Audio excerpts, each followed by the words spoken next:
So let me tell you a story. And the drone is the only solution for quantifying the global warming issue. They try to quantify the flux of the methane release from the thawing process of the permafrost in Siberia or in the North Pole area. And so they want to quantify that. So the land is very soft, and you cannot send a boat. You don't have a track to send a vehicle. So you have to send a drone to sit there and sniffing that, the release, the flux of the methane. So this is a very interesting application linked to the global warming issue. And also, RPRE announced a national methane mapping project using unmanned air vehicles. So this methane mapping is linked to the global warming. I know in the article I read too, it also talked about exploring volcanoes, active volcanoes, right. That this is highly volatile and you could never send somebody in and you couldn't send a manned aircraft in. However, they were trying to map and get all that data. There was an assembly bill last year that I wasn't able to support because it severely limited the use of unmanned aircraft. And I think that the challenge for us is this is the 21st century telescope, right? I mean, I stand in my doorway looking out onto the street with a video camera, I'm okay. But under this bill, if it happened to be hovering next to me, doing the same view, same shot, it's illegal.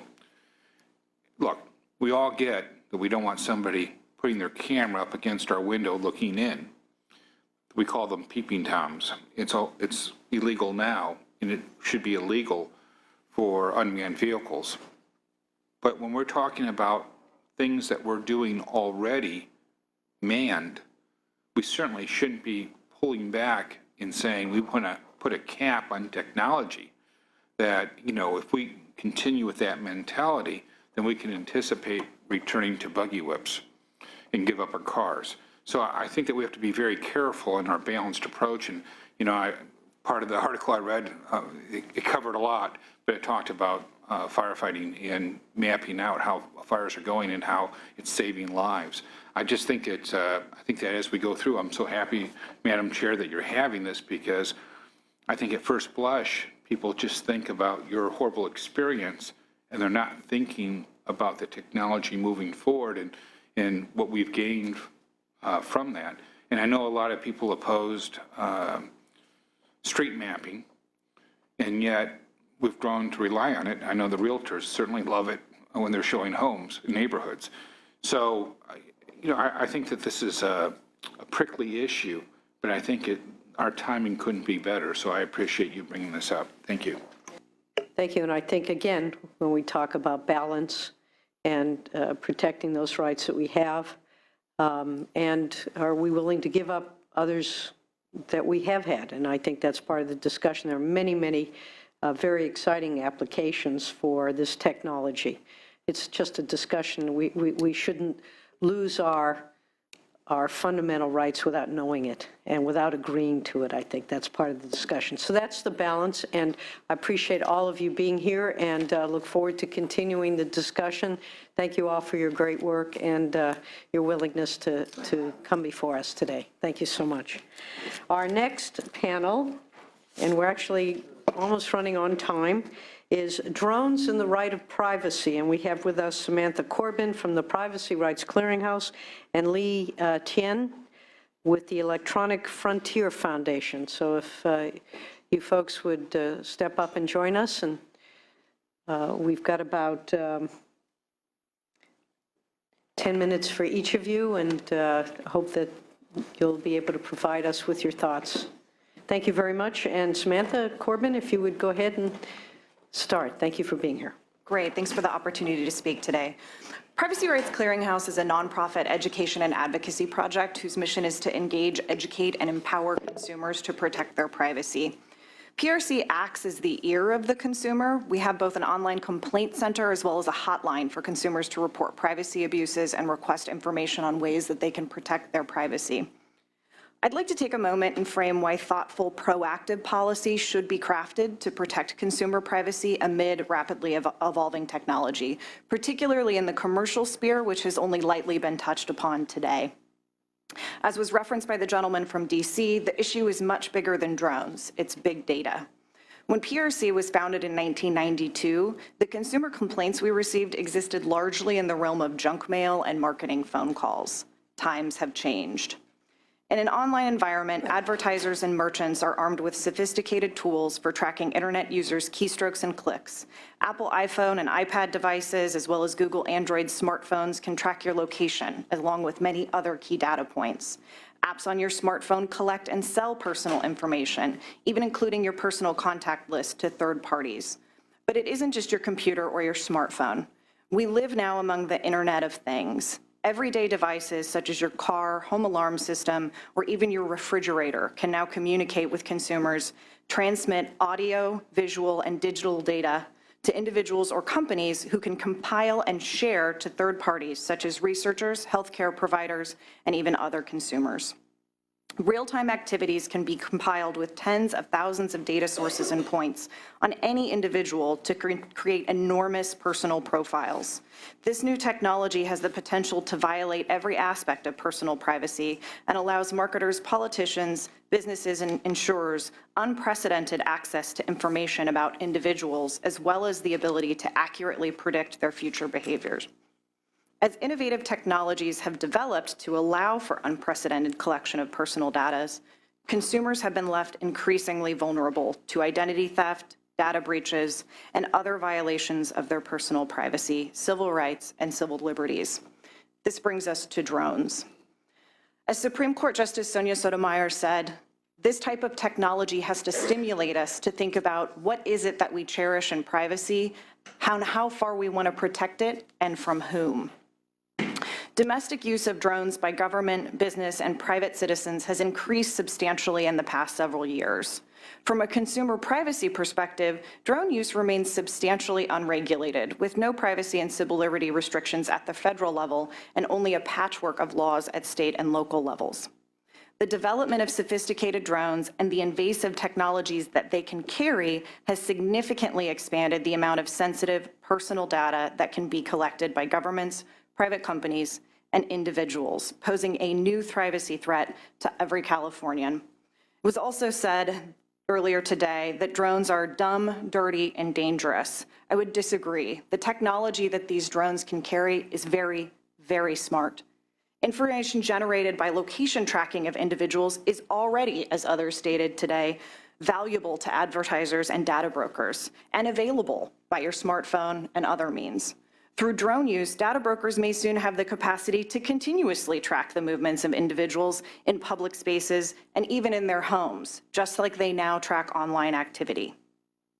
The technology now exists for drones even to fly overhead and collect not only audio and visual data, but to obtain other data that's communicated among the Internet of Things below and around us. This includes stored and real-time information from your smartphone, your computer, your car, and other devices on your person or in your home. As the chair mentioned, this past Sunday, the FAA announced new proposed rules to govern the use of drones. While the proposed uses begin to address air traffic control and safety, they do little to address the pervasive privacy, civil rights, and civil liberty concerns raised by the widespread commercial use of drones. To accompany the FAA's rules, President Obama issued an executive order creating standards for how the federal government will address privacy associated with drones for federal government agencies and some recipients of federal funds. However, the president then directed the National Telecommunications and Information Administration to initiate a process for creating privacy, accountability, and transparency rules for commercial and private uses of drones. Unfortunately, this process has many shortcomings. Rules of this type are generally created by convening stakeholder meetings with individuals from industry, consumer groups, and advocacy groups. As such, the stakeholder meetings are time-consuming and stretch resources thin for consumer advocate groups. In addition, primary stakeholders from the business and technology communities are often absent from the conversation and instead choose to be represented by their trade associations or their law firms. Finally, once developed, the codes are voluntary. The NTIA has no regulatory authority to impose their rules on individuals or organizations. If an individual or an organization claims to comply with a voluntarily enforceable code of conduct, he or it is subject to the Federal Trade Commission's enforcement authority for a failure to comply only then. In the absence of clear policies from the federal government, state legislatures across the country are debating if and how government and commercial drone technology should be regulated, taking into account the benefit of their use, privacy concerns, and the potential economic impact. As was also mentioned, while many states have been looking into passing legislation, not many of those have addressed the commercial implications of drone use.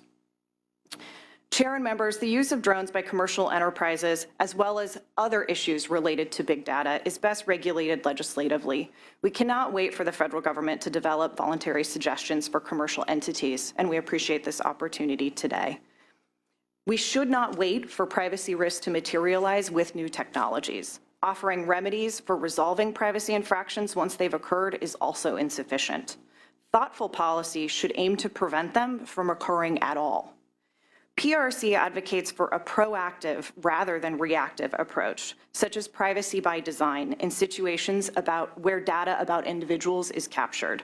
This approach anticipates and prevents privacy invasive events before they happen.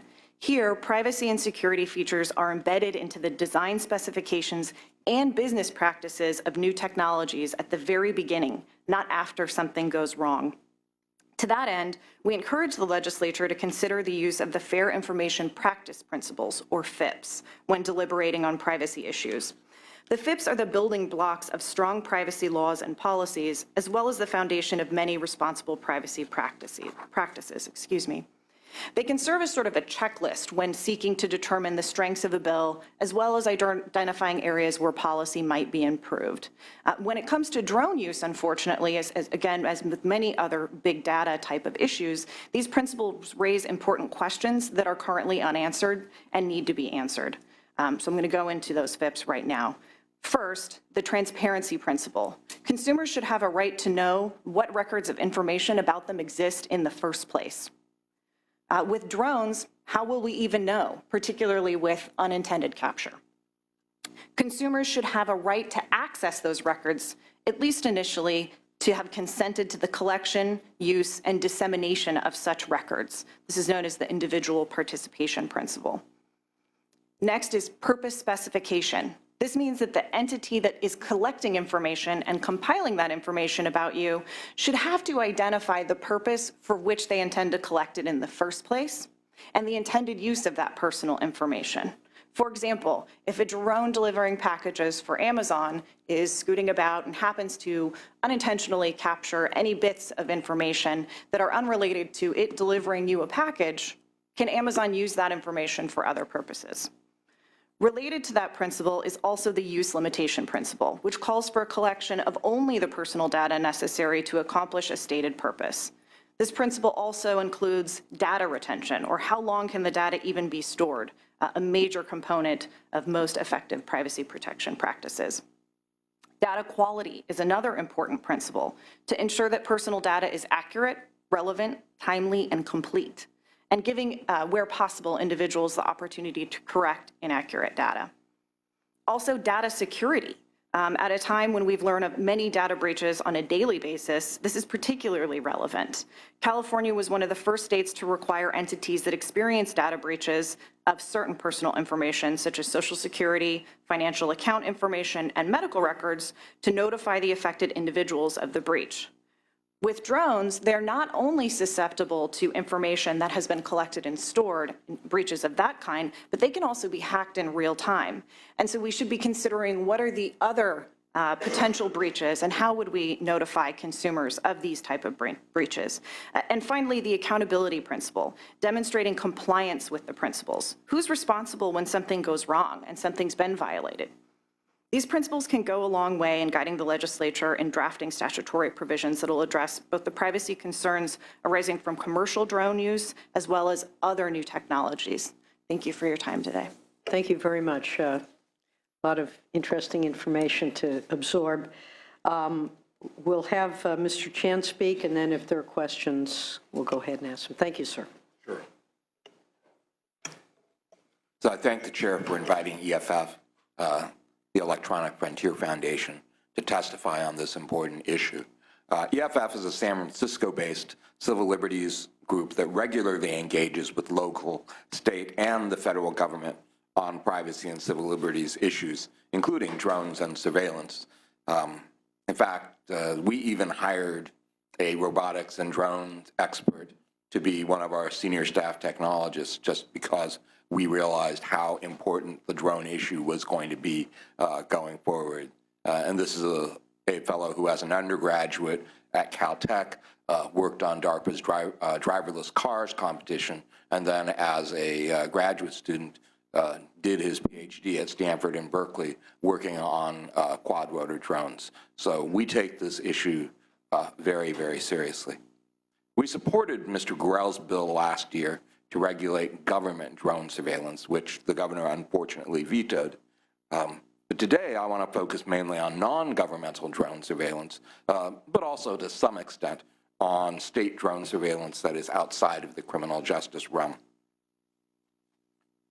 First of all, EFF does not seek to ban or over-regulate private sector drone use. As noted by both the FAA, the President, and all of the panelists thus far, there are significant potential benefits from drone use.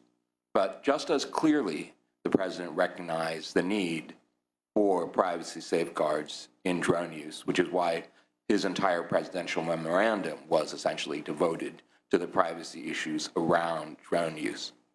And he was right to do so, because the American public is quite concerned about drone surveillance. An April 2014 Pew Research survey showed that 63% of the respondents agreed with the statement, quote, "It would be a change for the worse if personal and commercial drones are given permission to fly through most US airspace." And a very recent Reuters Ipsos online poll, which one of the other panelists has already mentioned, and this was conducted January 21st to 27th, found that 71% of respondents said drones should not be allowed to operate over someone else's property. 64% said they wouldn't want their neighbor to have a drone. And that tells us something. The chair's own personal experience is relevant. I think it's the kind of thing that many Americans are very, very concerned about. So, and this is all because drone surveillance is indeed special, even in an age where we have enormous surveillance technology already being deployed. The FAA has recognized in its drone test site regulations that drones are inherently different from manned aircraft. And the policy reasons are really pretty obvious, so I won't belabor them. First, they're capable of highly advanced surveillance through onboard sensors, which can be enhanced by back-end software tools such as automated license plate recognition or facial recognition. I mean, it's really important to recall that the system of the drone is not just the part that flies around. It is a communication system back to its operator, to its base. Even if you do not have facial recognition or other such technology on board the drone itself, that's just a matter of processing somewhere else. And second, drones are agile. They can be used to peer into places and record events from vantage points that previously have been inaccessible. I think all senators experienced this because at a January 2014 hearing of the US Senate Committee on Commerce, Science, and Transportation, Senator Feinstein testified that she was surprised one day to find a small drone inches from the window of her home when she drew the curtain back to see a protest march out front. The drone operator was apparently as startled as she was, Senator Feinstein said, because the drone suddenly whirled around and crashed when she discovered it. And that sort of leads us to the third point, which is that drones are cheap and getting cheaper. Now, obviously, drones come in many, many different categories, and we can find some very, very expensive drones operated by commercial entities or by the military. But the Parrot AR drone, for example, costs about $300, and more than 500,000 of these Parrot drones have been sold worldwide since they went on the market in 2010.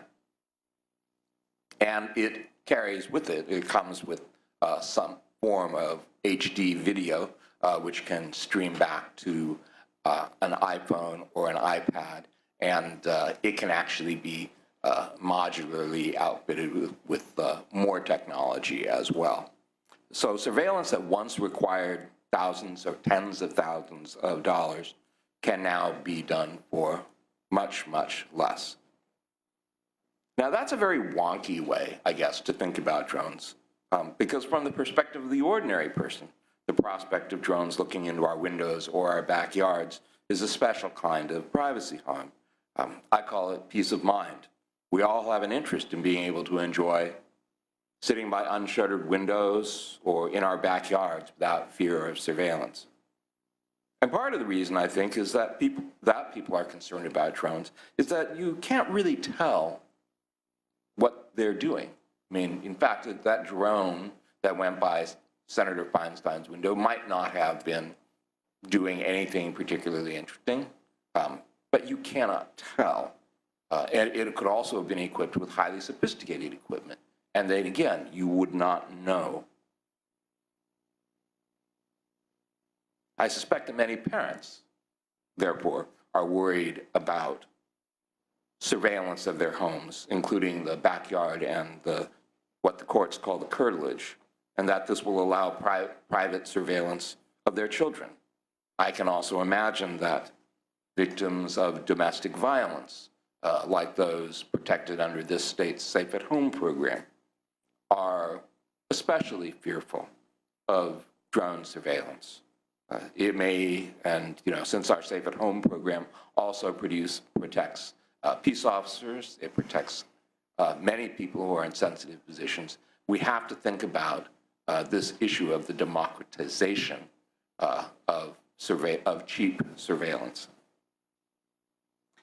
A few additional points. First, the data collected by private sector drones is by default accessible in some way to the government via subpoenas or purchase on the open market or just a desire to cooperate with law enforcement. And in this kind of a setting, the Fourth Amendment's so-called third-party or business records doctrine really doesn't protect the data very much, at least from EFF's perspective. And that's part of why EFF generally supports requiring special rules for law enforcement access to private sector drone surveillance data. And you could take the word drone out of that, right? It doesn't. This is a general issue in terms of surveillance data that's in the private sector. EFF is also concerned about government non-law enforcement drones. We recognize how valuable they can be for spotting fires, for managing land, and so on. But without getting into issues beyond this hearing scope, it's clear that such drones can capture private activity in the course of legitimate missions, especially in residential areas. So we support regulating how drone surveillance from such non-law enforcement government drones can be provided to law enforcement, and how such, and also being very mindful of the concern that those agencies' drones would be used as proxies by law enforcement. Wrap it up. Yes, Thank you. I will. Thank you. I apologize. Finally, I can't EFF figure out believes how that to use in light this. of all of the above, current law is weak, but fixable. As I suggested earlier, the most pressing issue is the privacy of the home and its surrounding area, legally speaking, the curtilage, which is defined as, by the Supreme Court, as a protection of families and personal privacy in an area intimately linked to the home, both physically and psychologically. where privacy expectations are most heightened. My very, very last point is that the cheapness of surveillance that drones are ushering in has become an important issue for the Supreme Court. The Supreme Court, in its readjustment of Fourth Amendment law and privacy law in response to technology, has specifically noted in cases like U.S. versus Jones that cheap surveillance leads to more surveillance, and that it is relevant when you think about expectations of privacy and what the threat is, to realize that when it's cheaper to gather information about people, people will do more of it, and that is actually one of the reasons why drones are such an important privacy issue today. Thank you. Thank you very much. I'd like to ask the two of you, there's a real concern that sort of the horse has already left the barn on a lot of these issues, and trying to pull it back. We have drones. There are certainly good applications for it. On data breaches, it's just a whole plethora. I mean, the fact that I look up at this screen and have learned that there's a company where, because you can tell it what you want to watch, it doesn't bother turning off that information and can gather your private conversations that you think you're having after you've given direction to the screen. And it can harvest that information. It can distribute it, whether it's to law enforcement or to a commercial use. I don't particularly care. I don't think I don't think that's something that should happen.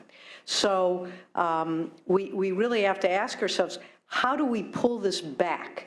How do we sort of re-establish our private spaces? How do we do this with drones? Let's get to the topic at hand.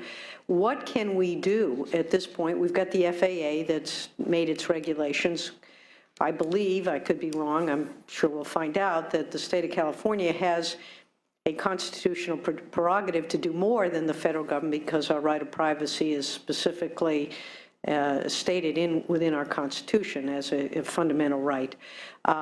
What would you suggest at this point that we do to try to regain control over our private spaces and expectation of privacy? Well, I think that the most important thing is to not simply concede that we have lost our privacy and are never going to get it back. As far as I'm concerned, that way lies madness. That is simply surrendering. I think that it's the most important, and we have seen this in other technological contexts. Back in the day under Olmstead versus the United States, Supreme Court said, wiretapping, it's not, it doesn't violate the Fourth Amendment. It's not a privacy violation. And over time, Congress stepped in, and Congress actually legislated privacy protections for phone conversation. And eventually, the Supreme Court turned around and said, we're going to protect this. Every time new technologies come along, we fall into this angst, as it were, about whether or not we're going to be able to protect our privacy.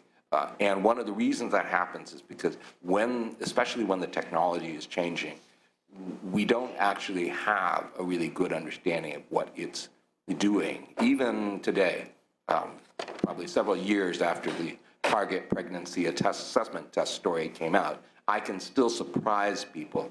They do not realize that it's possible to data mine in such a way as to detect that.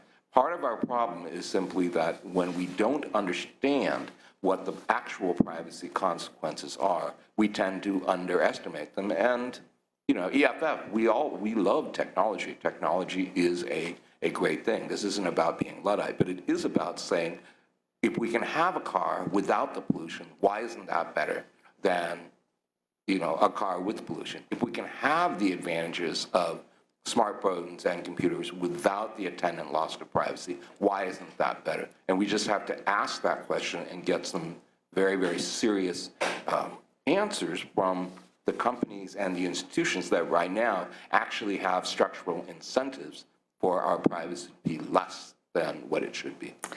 So with that in mind, the Privacy Rights Clearinghouse, would you respond to that, particularly with the issue of drones? What are those disincentives, and how do you propose we address them? I mean, some of them are financial. When we talk about the fact that, and rightly pointed out, that these technologies are creating enormous numbers of jobs and bringing in a lot of money into the state of California and are anticipated to do so. How do you respond to that? And what do you suggest we do at this point? Sure. There was a gentleman earlier who said something, and I wrote it down. I thought it was excellent, that the rate of accelerated growth now is itself accelerated. And as much as these new technologies create new jobs, included in that economy does not have to be treating people like the commodity. We do not have to monetize personal data to be able to expand in this way with new technology. As a legislature, we're really terrible at systems architecture. We tend to address things in a very siloed capacity. And sometimes that's great. For example, here, we have the opportunity to talk about a really hot new technology. But it begs the question, when we're addressing this type of new technology and the privacy implications of that versus what other privacy have we sort of lost, or at least where are we vulnerable at this time? And we are very vulnerable in terms of consumer privacy. And I think the conversation we should be having is how to create policy that is flexible and responsive to new technology in a way that still protects basic consumer and individual rights. Things like ownership of my own data, the right to know what's out there on me. Is it mine? Can it be sold? Can it be traded? Whether it comes from a drone, another form of surveillance, or my smartphone. And those basic tenets are pervasive throughout every privacy issue. Thank you very much. Senator Anderson, any questions? Okay, thank you. Thank you very much. Appreciate your very thoughtful presentations, and I'm sure we'll be having further discussion.